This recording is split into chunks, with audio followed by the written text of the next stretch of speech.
Hey, what's going on? Thank you for coming back to another episode of Family Matters with Instructor Mike. I am your host, Instructor Mike, and we are going to start a series called Are You Qualified?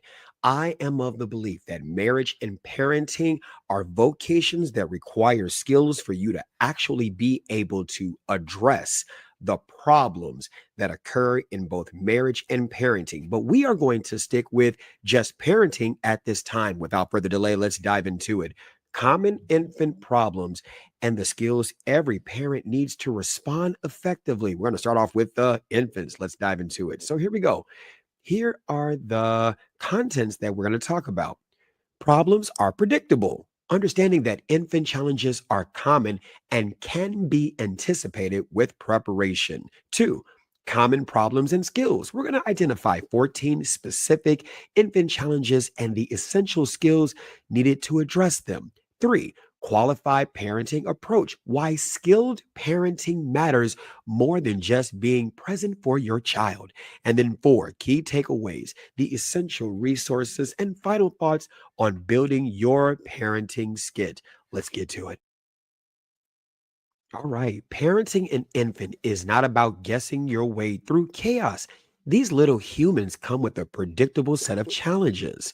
These fundamental insights, they remind us that effective parenting extends beyond instinct. It actually requires knowledge, skill, ability, competence, confidence, capacity, and preparation and the development of specific skills to address common child problems, but in this case, common infant challenges with confidence rather than panic.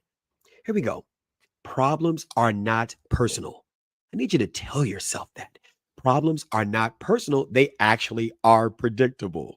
Understanding infant development is very important. These infants are fresh to the world and they arrive with a set of predictable challenges. These things are predictable, and every parent can learn to anticipate what you know is likely to happen, more likely to happen, and address these issues, these problems with proper preparation and knowledge, right?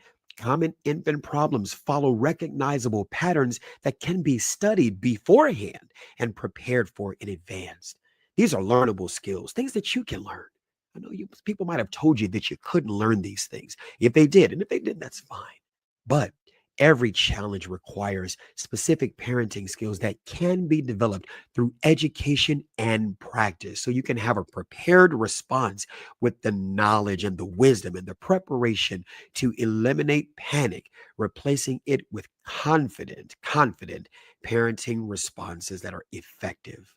Now, these are some common problems and essential skills, 14 key challenges. Every infant faces these predictable things that require specific parenting skills to address them effectively. Everything from feeding difficulties to sleep patterns. Oh, you're going to learn so much if you don't already know. And if you do know, comment on this and share it to somebody who doesn't, because a lot of us went through making unnecessary mistakes that could have been avoided had we had the knowledge ahead of time.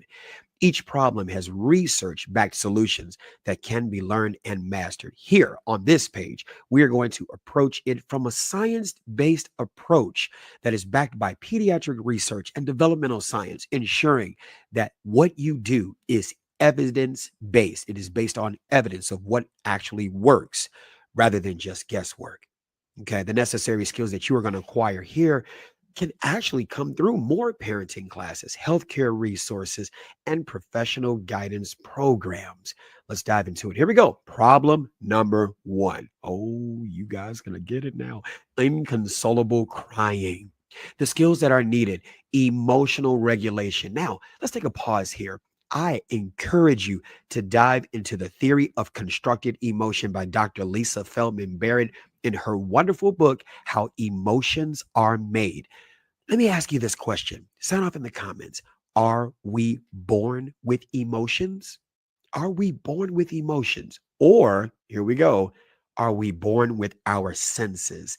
Sight, taste, touch, hearing, and smelling. We are born with those things. Well, Mike, you may ask, how do we get emotions? Dr. Lisa Feldman Baird and I and others like or better than us will argue that you are taught what to feel. You are taught how to feel. Unless these emotions naturally come with the thing that you do, sometimes we put emotions where it is not necessary. And I encourage you to learn the concept of the theory of constructed emotion and then unlearn unnecessary emotions because they can waste time, right? But let's look at emotional regulation if necessary and observation skills. They are very essential. When a child is in a high stressed environment, what happens? Cortisol levels in infants rise dramatically when they are in this high stress environment. But when you are a responsive caregiver and the infant is in an environment where responsive caregiving happens, it reduces long term anxiety markers, according to the research. Well, some of you may say, well, what is this research, Mike? How do we know you're not just reading from a PowerPoint? I am, right? Here we go. So let's talk about Eric Erickson's psychosocial theory of development at the first stage, trust versus mistrust. The baby, fresh to the world, doesn't know how to meet their own needs and they need you. When you are a responsive caregiver, there are different types of cries. You got your feeding cry, your tired cry, your attention cry, I need my diaper change cry. If you're attuned with that or in tune with that, and the baby understands that every time they cry or attempt to cry, or the schedule when you feed your child, and sometimes there's some offset things. When the baby sees that you are all, not even just see, but feels that you are always meeting their needs through physical actions, because words won't help. They don't know how to make sense of that. But when they feel that you're always responsive, what happens? They learn that they can count on you to meet their needs because they can't do it for themselves. Now, without that skill, parents may mislabel crying as manipulation or becoming overwhelmed, or they could become overwhelmed and react with frustration. This is where the shaken baby syndrome likely comes from. When the crying is too much and you don't have the skill to be able to interpret what that crying even means, it potentially escalates the situation, impacting long-term infant emotional and even skill and cognitive development. Okay. So let's go ahead and go to the next problem, number two. Here we go. Uh-oh. Curtains back. Yeah. Here we go. Let's look at feeding difficulties, the skills that are needed. Proper feeding techniques and burping methods are very crucial at this stage, right?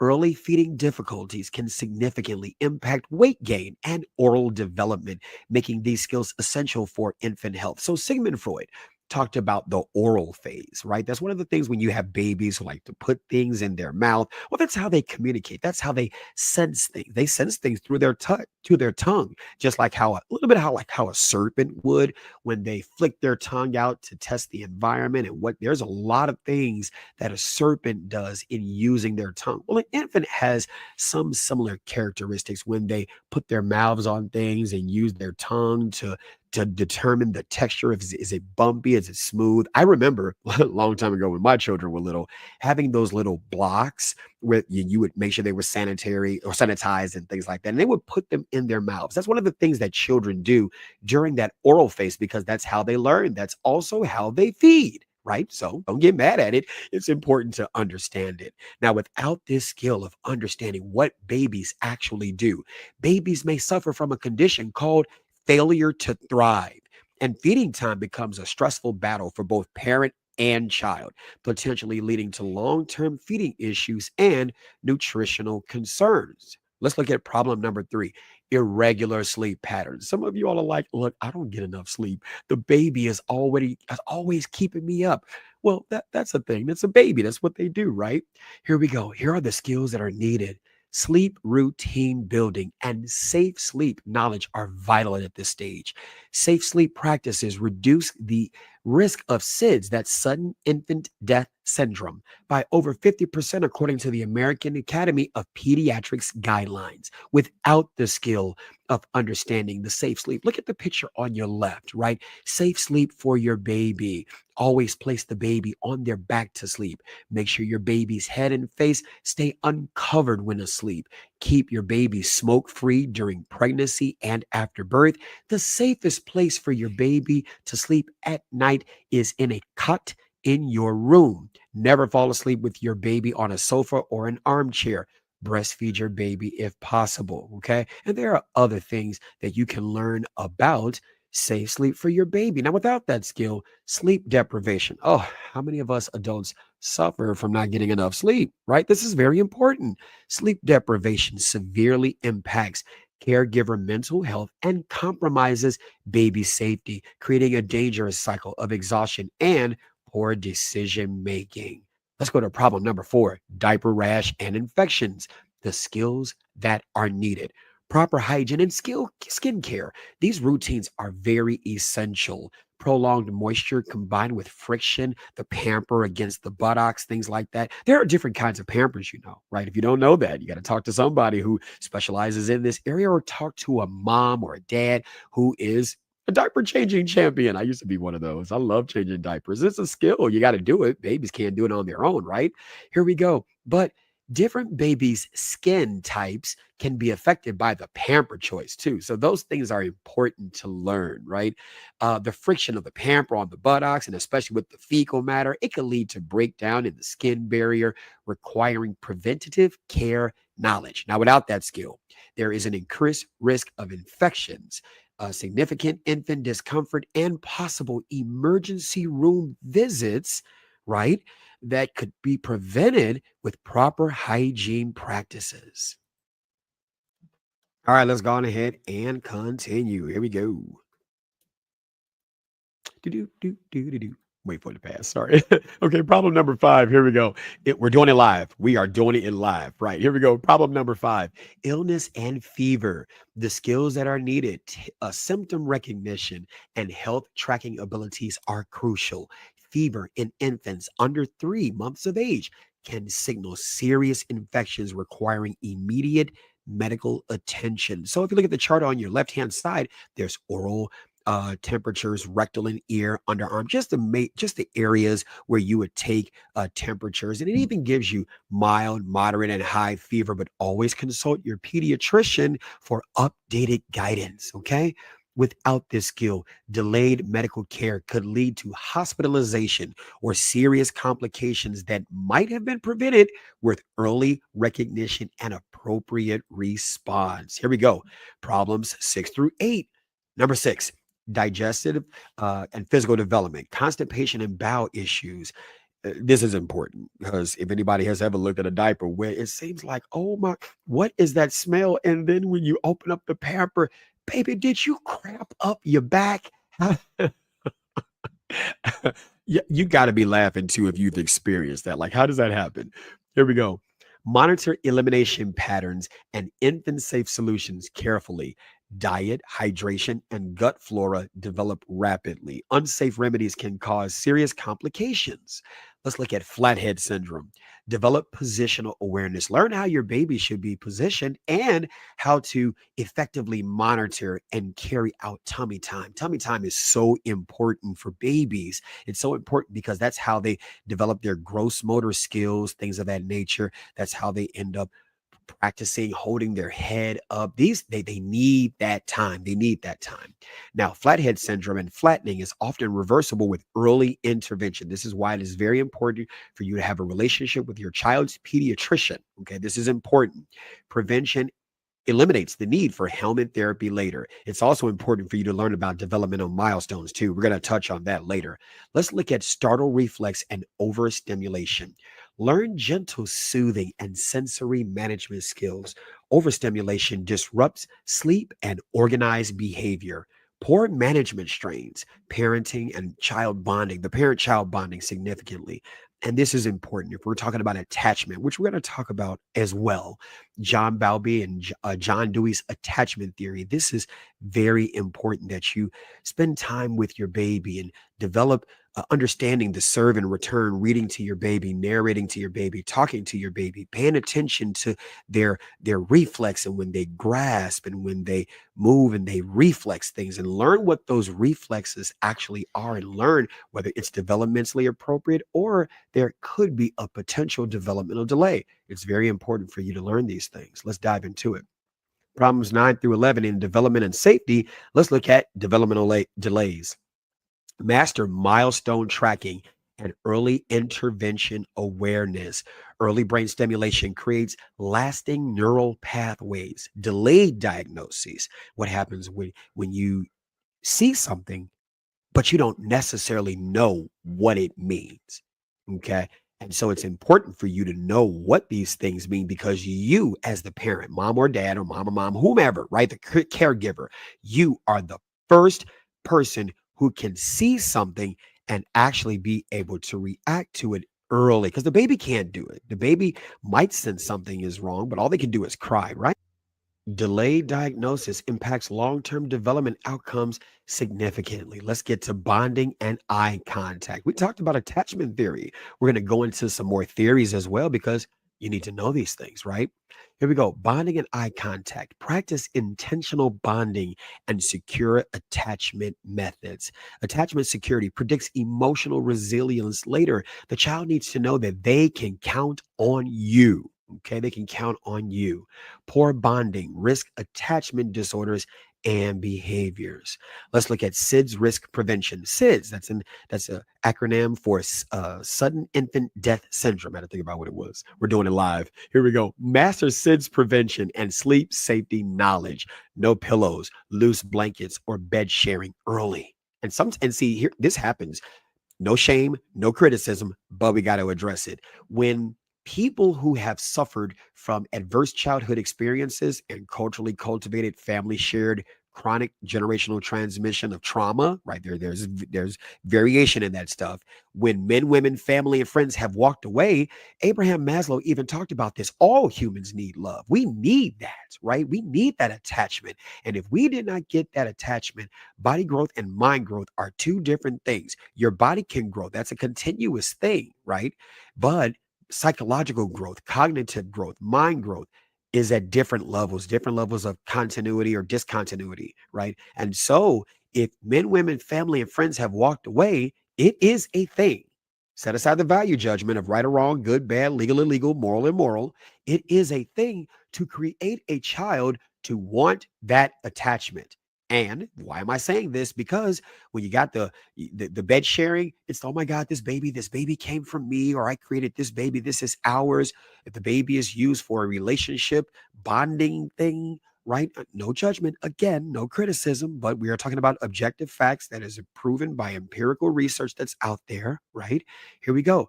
You always want to keep the baby close to you. That's not good for the baby's health, right? No bed sharing early. Okay. Lack of knowledge increases preventable death risk. Okay. We want to prevent these things. So let's go on ahead and continue. Here we go. Problems 12 through 14 in health and social development. Here we go. Immunization discomfort. Who likes getting shots? Learn post vaccine or post shot soothing and symptom monitoring. Please do not pathologize the children crying. Crying is defined as something that humans do to relieve pressure, right? For whatever reason, but it's what you do to relieve pressure. How many of you all felt good after a good cry? Come on now, right? Children are the same way too. That's how they communicate. Normal, mild fever, but it's dangerous to over medicate, right? Poor response may delay future vaccines, right? So let's look at teething. Yep, you know how many teeth? 32, I think, right? 32. Here we go. But in the teething pain, that's going to happen because you're going to have your baby teeth, and then the baby teeth are going to fall out, and then you're going to get your other sets of teeth. But it can hurt. It can hurt, right? Some of you may remember, some of you may have experienced, heck, as an adult, it may hurt for some of your other teeth to fall out, right? Develop a safe pain relief plan, an oral care plan. Teething starts as early as 4 months. This is predictable. It's nothing you can do to, well, theoretically prevent it, right? Dangerous teething gels should be avoided completely. Okay. Always consult your doctor's or your child's pediatrician for what types of gels should be avoided, right? Then let's look at stranger and separation anxiety. Build a secure base and practice gentle exposure. I invite you to look into the work of Mary Ainsworth, Strange Situation or Stranger Situation, John Dewey, and John Bowlby's attachment theory. We're going to talk about this on these pages, okay? You can also Google this stuff, YouTube this stuff. I won't be the only source, and I'm not the only source of this information, but I'm happy to provide this information. Attachment is very much needed so that the child can feel that they trust you to meet their needs, to guide them as future adults for their present state of being an infant, not being able to do, not knowing. It is important. Now, stranger anxiety is normal at 6 to 8 months, right? Here we go. Because the more you build that attachment with them, then they start to get into this next stage, according to Eric Erickson's psychosocial theory of development, of autonomy versus shame and doubt. But in between that, autonomy, they're trying to break off from you and establish independence and doing things on their own, but they're going to bounce between wanting you to be there and wanting to do it for themselves. And that anxiety, because that's another phase, right? Where they're starting to finally getting their grasp, they're getting their legs, they're starting to walk, they're starting to want to do things. Curiosity is now coming through. It's more than just crying. I'm starting to talk, and depending upon how much language exposure I've been exposed to, I'm starting to hear it. I'm starting to repeat the sounds that I've heard. It's so much that they go through in this stage, and it's very important for you to be aware of that. We can look at Albert Bandura's social learning theory, right? With Albert Bandura, they're seeing what's in their environment, and they're reacting to so many abstract things they don't even know is abstract. Children are great repeaters of what they see in this environment. Environment is so important. This is the ecological systems theory, according to Yuri Bronfenbrenner, the microsystem that your children are in. This is very, very important. Poor handling fosters clinginess and anxious attachment, right? Clinginess, what causes them to always cling to you? You not understanding that they have times and periods where they need to be alone. I'm just going to go on ahead and just dive into Mildred Parton's 6 stages of play. Mildred Parton's 6 stages of play: unoccupied play, solitary play, onlooker play, parallel play, associative play, and cooperative play. So I've named them all. But at this stage, right, you're looking at unoccupied play and solitary play. Let the baby play by themselves. They don't always need to be around you, right? Because when they're always around you, that doesn't mean don't monitor them.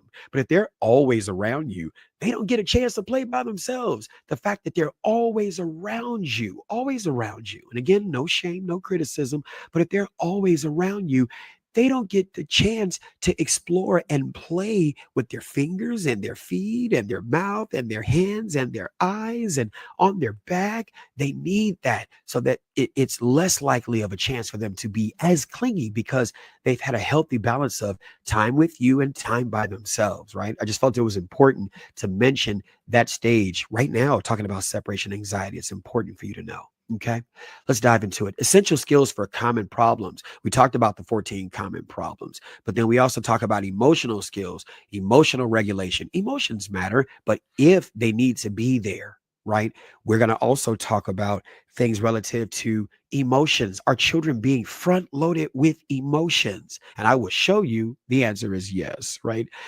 Emotions have to be something that makes sense within the context of the five senses: sight, taste, hearing, touching, and smelling. If you spend more time naming the feelings instead of teaching them how to solve the problem, what does that do? They've got the words for the emotion, but they can't solve the problem, so they're still in the problem, right? Here we go. Emotional regulation, when necessary, observation, and bonding skills from the foundation of responsive parenting. Manage your own stress and emotions effectively. I encourage you. Oh, we got it. That's got to be one of the next things that we tackle here, because I keep saying things about emotions, but it will change your life when you see that emotions that you may currently have may not even be necessary to solve the problem, and they may be wasting time. Now, don't get me to getting you to dislike the emotions that you want to keep. If you want to keep them, hey, you want them, you got them because you want them. But if you want to break free from unnecessary emotion, you're going to want to go on ahead and stay tuned to these pages, because you're going to learn those things, right? Manage your own stress effectively. If you have health problems, if you have not done an inventory of your adverse childhood experiences, your adverse child, and we're going to dive into that, your adverse childhood experiences, if you have not taken a dive into these things, how are you going to be who you need to be for your child who's trying to be? Sit with that. Let that sizzle. Sit with that. Okay. Observe and respond to infant cues appropriately. How do you observe and respond to infant cues appropriately if you don't know what you're seeing? If you don't know what you're seeing, you have to know what you're seeing. You can see it or not even see it, because just because you have eyes doesn't mean you see it, right? Here we go. Begin secure attachment building through intentional bonding practices. Let's look at health skills, medical awareness, safety knowledge, and developmental understanding. Protect infant well being. Recognize symptoms and track health patterns accurately. Implement safe sleep and SIDS prevention methods and measures. Monitor developmental milestones and seek early intervention. In terms of learning skills, continuous education and skill development ensure that you stay prepared for emerging challenges you know are coming. Seek parenting classes and professional guidance regularly. Stay updated on current pediatric recommendations and research. Okay. Build support networks with qualified healthcare providers. Let's go to the next page. Here we go. All right, here we go. Learning resources for each skill area. Now, here are some areas. We're going to talk about the skill areas: a primary resource, secondary resource, professional support, the expected outcome. You can access these evidence based resources to build your parenting skill set systemically and effectively for each common infant challenge. So let's look at the skill area on the chart here. For emotional regulation, I argue read the book How Emotions Are Made by Dr. Lisa Feldman Barrett, and Between Us, How Cultures Create Emotions by Dr. Batja, Batja, I believe I'm spelling that right, Mosquita. Okay. That is it's going to blow your mind. That book is just absolutely outstanding. Both of those books, right? And you can even go to audible.com, or if you got the iPhone, you got the app, you can download those books and listen to them. Oh my God, it'll cause you to reframe how you name. Oh, it's so beautiful. Reframe how you name these emotions. And are the emotions even necessary, right? It may not even be necessary. Oh, this is going to be so beautiful, right? Here we go.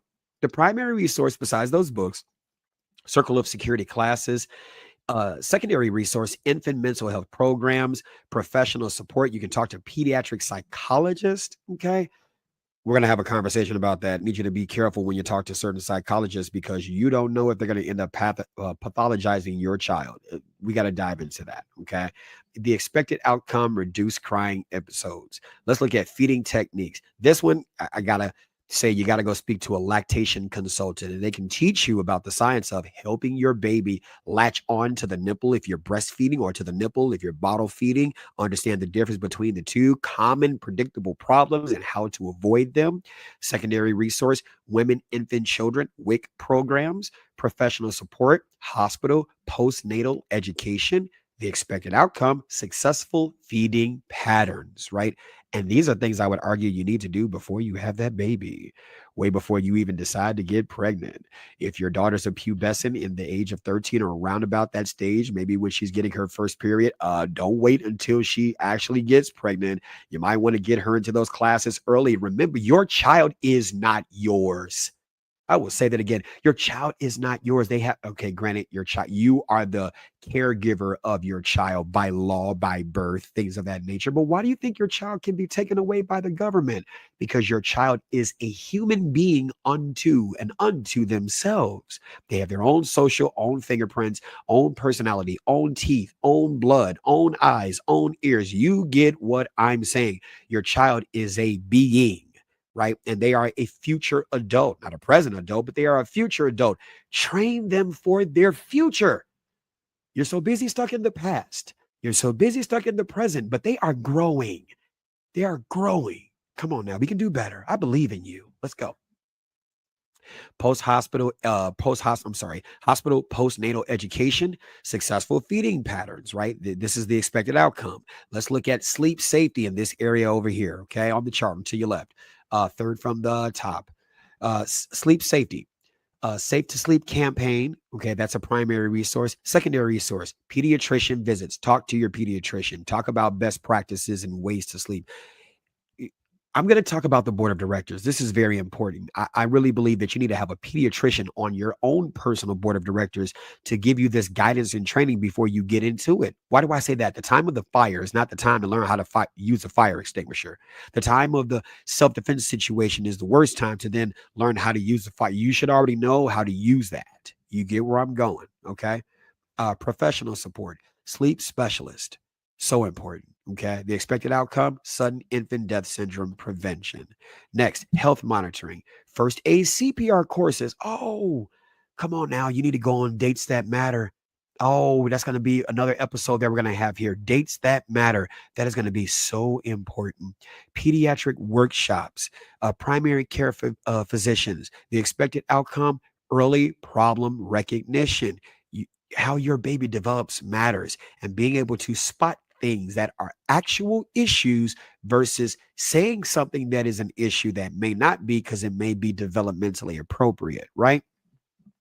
That's important. Please make sure you watch the episode that I have on developmentally appropriate parenting practices. Oh, developmentally appropriate parenting. This stuff is so important. This stuff is so important. Let's go, let's go, let's go. Here we go. And then developmental tracking or development tracking. You can go to the website cdc.gov and or just Google CDC milestone checklist. Download those checklists so you can be able to look. You got the checklist of what your baby should be doing, but you can also Google or go on YouTube and just Google what does it look like when a baby is doing this, right? Taking those milestone checklists and just plugging that in so that you can see what that looks like so you can recognize if they're doing it. It's not enough to just have that checklist. You have to know what to see. So you are not seeing it through the lens of what you don't know.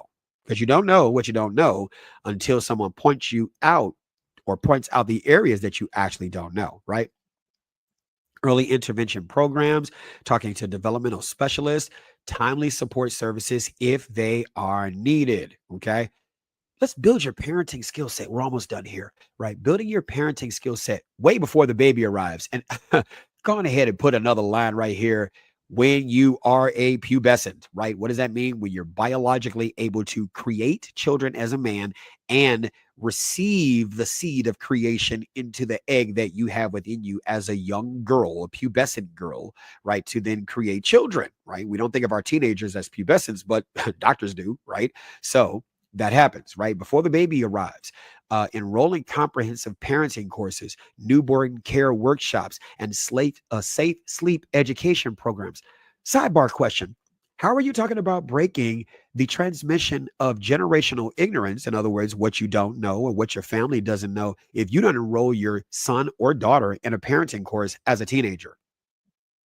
Yeah, let that sizzle. You see what I'm saying? Why do you say, "Oh, they'll figure it out"? No, they won't. That's that's not a thing. That's not a thing, right?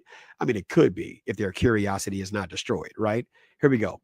Enroll in comprehensive parenting classes, newborn care workshops, and safe sleep education programs at the hospital discharge. Receive hands on training from nurses, lactation consultants, pediatric specialists about immediate care needs. Within the first few months, attend well child visits. Join parenting support groups and practice skills with professional guidance and ongoing professional development. Some of you are like professional development. I'm not a professional parent. Yes, I would argue that parenting is a profession. Parenting is a profession. Parenting is a vocation. And if you looked at it as a profession and a vocation, you would understand, yes, there is a need for ongoing development. I can tell you as an early childhood educator, every year we got to take classes. We have no choice. If we don't take classes, we don't maintain whatever job or career that we have. It is very important to continue your education through parent resources, developmental milestone tracking, and community support networks. Let's go on ahead and go. Oh, airplane off. Let's look at qualified parenting. I am of the belief that qualified parenting is skilled parenting beyond perfect parenting. Look, we don't need perfect parents. We don't need to be. What is perfection? What is perfection in humans when we are fallible? We are capable of error. I hope I'm using that word right, right? We don't need to be perfect parents, but we need to be prepared ones. And there are manuals. plenty of manuals that are just objective facts about the science of parenting and human growth and development. Every infant problem can be anticipated through proper education and skill development, eliminating guesswork and panic. Build your skill set. I believe in you. Start where you are, but don't stay there. Invest in parenting classes, read developmental science, and learn practical techniques. They got plenty of books, audio books, right? I invite you to go to educationplanner.org, educationplanner.org. And we're going to do that here, educationplanner.org, and then learn about your development or your learning styles, right? Because then that would help you understand what type of classes to take, things like that. Don't just start. I'm just encouraging you not to just start off thinking it's going to work out one way and then you don't learn anything from that class, because then that could dissuade you from trying to take any classes in the future. It's important for you to understand how you learn now, not how you've learned as a child, because learning styles change with the content and with your human evolution and your education status where you are now. So it's important to constantly reevaluate those things. Okay. Prepared response. Learn how to soothe, feed, and teach and protect your child through evidence based methods rather than just trial and error. Trial and error. It's okay to try, but try after you have the skills that you need to have, right? All right, let's dive back into it. Here we go. And loving a child is not the same as knowing how to raise one. This powerful distinction emphasizes that while love is essential, how many of you all grew up in parenting in homes where they were like, baby, love is all you need? And some of y'all went into the room like, that is, you need more than love. Baby. Love is not going to fix these grits, right? Love is not going to fix the food. Love is important, right? We'll talk about that too. The 7 types of love. It's essential, but effective parenting requires learned skills, knowledge, and preparation. True care for our children means equipping ourselves with the tools needed to meet their needs completely. The qualified parenting approach. So here we go. Systemic preparation. Anticipate common challenges through structured learning and skill building. Develop your parenting toolbox before problems arise, not during crisis moments. Support networks. Now, this is important. Build relationships with healthcare providers, other parents who are skilled, not just any parent, and professionals who can provide actual guidance. No parent should navigate infant care challenges alone without resources. Single parenting, where there's just one person who's the parent. Look, single parenting is not the problem. Single parenting is not the problem. The problem is like what it would be if a school principal walked into the school on the first day. They walked through the door and they had 100 kids staring at them. Wait a minute. Okay. Good morning, you all. Good morning, Mrs. Whoever, right? But what is this principal missing? An assistant principal, guidance counselors, chairs of departments, other teachers at various levels of their education. Does that make sense? And the principal does not take it personal. Remember how I started this out? What did I say? Problems are not personal. They are predictable. I want you to say that with me. These are affirmations you need to say to yourself. It's not my fault. It's what I was taught. Sound off in the comments. It's not my fault. It's what I was taught. It's not my fault. It's what I was taught. Say it until your brain realizes it. Okay. Then here's another one. Problems are not personal. They are predictable. Problems are not personal. They are predictable. Problems are not personal. They are predictable, right? These problems are predictable, right? Nothing new is under the sun. Let's go biblical. For those of you all who do study the Bible, whether you're Christian or not, I'm just using it as a reference. Okay, we're not going to get into that. We're using it as a reference.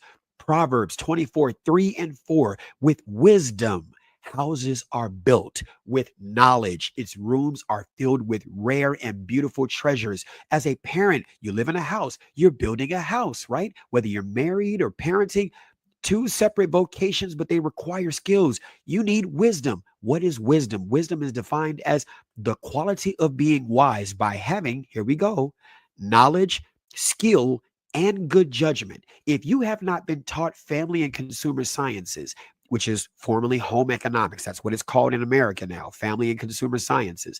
If you have not been taught family law, if you have not been taught human growth and education and child development, early childhood education, then you don't have the knowledge. You don't have the skill. You may have done some things, but how many of you all have done things and kind of you knew what you was doing, but you didn't know what you were doing, right? That's a thing. Both can exist in the same space, right? And you have not done a thing in front of people for them to have the ability to be able to say, qualified people to say that this is good according to best practices or this needs work. Not yet. Here's what you've needed, right? Notice I didn't say bad, good, or not yet. This is what you need. Let's scaffold on top of what you already know. And if you have not been in front of those people, then no, you don't have those things just yet. Growth mindset just yet, because I believe in you. I believe you're going to go get it. I believe you're going to go get it. You don't have to do it by yourself. Okay. I have a thing called the single parent family support teaching team. Single parent family support teaching team. Okay. I'll make sure that I drop the link in the description so that you can find that single parent family support teaching team. Hit on that video, okay, and it'll teach you how to build a network, a support network around you. The stuff is important, right? Then let's look at continuous learning. Stay current with pediatric research, attend parenting workshops, and seek professional guidance. Education never stops when it comes to effective parenting and child development. Here we go. So here's some key takeaways from this episode of Family Matters with Instructor Mike. The core message: parenting an infant doesn't have to be overwhelming chaos. With the right skills and preparation, you can confidently address every common challenge, or at least most of them, right? Your baby will face. We look at it from a science-based approach. Research backs every recommended parenting skill and technique.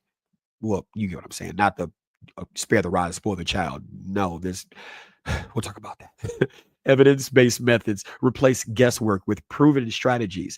Understanding the why behind each skill builds confidence.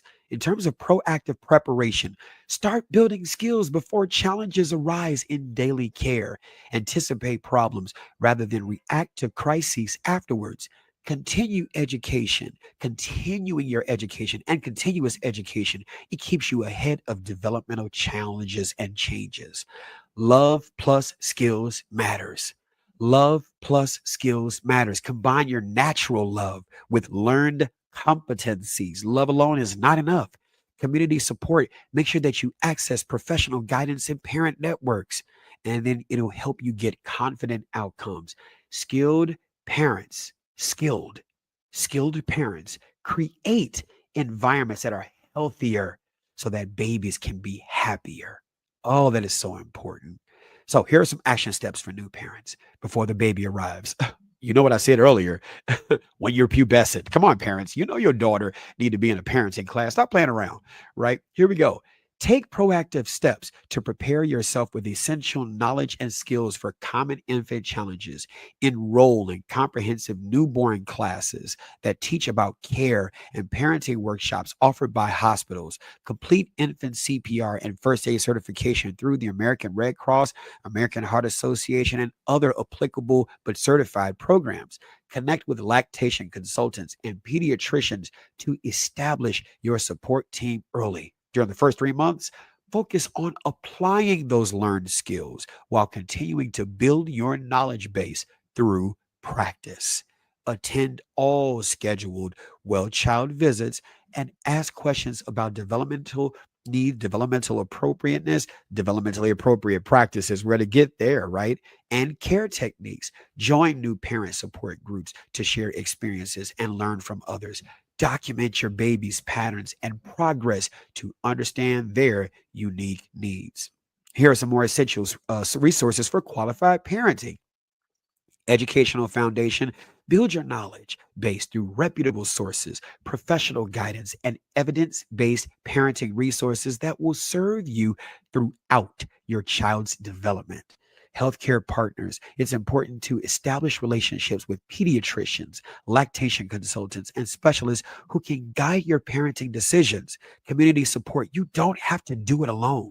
It's important for you to connect with parenting groups, classes, and online resources that provide you the ongoing education and encouragement. Encouragement, giving you spirit and hope that you can do this, right? Here we go. Digital tools. You can utilize apps like VSafe, the CDC milestone trackers, and feeding logs to monitor development. It's not about being there. It's about being qualified when you get there. Oh, repeat that again. It is not about you just being there. Being there alone is not enough. It's about being qualified when you get there. And this closing message captures the essence of effective parenting, that presence alone isn't enough. True parenting and true parental love expresses itself through competence, preparation, and the ongoing commitment to develop the skills our children deserve. I want to thank you for listening. I want to thank you for watching. If this reached you, share this with someone preparing for parenthood, and remember to get qualified. For more information, you can go to the podcast Family Matters with Instructor Mike. That's Family Matters with Instructor Mike. Or you can go to www.instructormike.com. I'll see you next time.